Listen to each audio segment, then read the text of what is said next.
Nabi tidak meminta upah kepada umatnya kecuali mencintai. Apa mencintai itu? Mencintai adalah mengikuti, bukan hanya mencintai di lisan sebagaimana yang kita lihat. Banyak mayoritas umat Islam hanya mengatakan cinta kepada Nabi, tapi cintanya hanya di lisan, tidak di perbuatan. Perbuatan mereka tidak melambangkan, tidak mencerminkan kepada kecintaan. Mawaddah dalam bahasa Arab bukan hanya cinta di lisan, tapi harus ada praktek. Apa yang telah kita praktekkan bahwa kita ini benar-benar cinta kepada Nabi. Hanya segelintir orang saja. Banyak dari alim ulama yang mereka mengatasnamakan sebagai orang alim, yang mereka mengatakan sebagai orang yang telah mengetahui agama, tapi mereka tidak mau berbicara tentang sejarah keluarga Nabi. Padahal Nabi SAW sudah mengatakan, kalau kalian ingin mencintaiku, belajarlah untuk mencintai keluargaku. Karena tidak mungkin kita akan bisa mencintai Nabi Muhammad yang sesungguhnya tanpa kita mencintai keluarga Nabi SAW. Qul la as'alukum alaihi ajran illa al-mawaddata fil qurbah. Qurbah di sini adalah keluarga Nabi yang terdekat, yang telah digariskan oleh Allah Subhanahu wa taala. Qurbah adalah itrah, sebagaimana hadis yang mengatakan inni tarikun fikumut tsaqalain, kitabullah wa itrati, bukan kitabullah wa sunnati.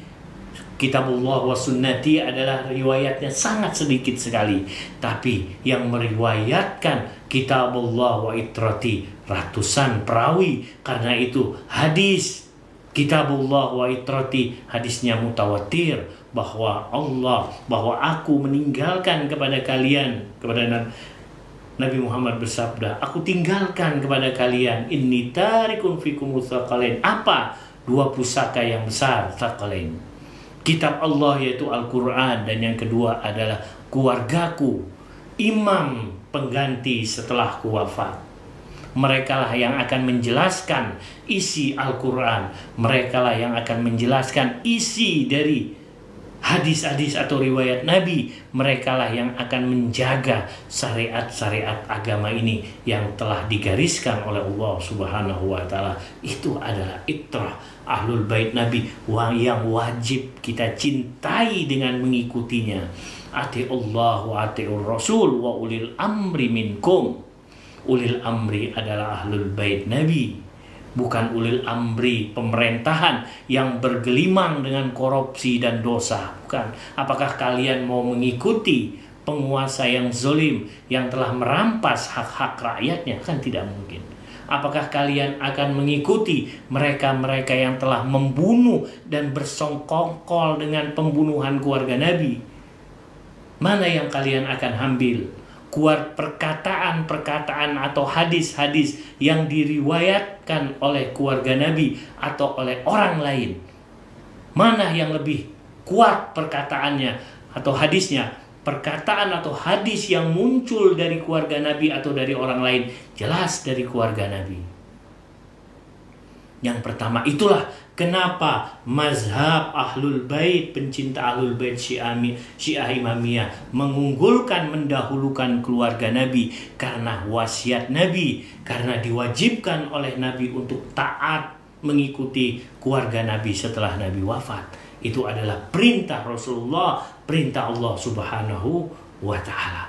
Karena itulah mazhab yang satu-satunya disegani, ditakuti oleh musuh, terutama oleh Zionis dan Israel, adalah mazhab pencinta Ahlul Bait, keluarga Nabi Syiah Imamiyah, karena mempunyai konsep kepemimpinan imamah dalam struktur usuluddin. Karena berpegang teguh dengan perjalanan sirah para imam, keluarga Nabi yang hak, yang berani membela agama meskipun nyawa taruhannya, meskipun darah taruhannya. Itulah keluarga Nabi Sallallahu Alaihi Wasallam. Mulai dari Imam Ali syahid, dibunuh oleh siapa? Oleh manusia yang bernama Abdurrahman bin Muljam laknatullah alaih. Apakah dia dikatakan sebagai sahabat pembunuh Nabi?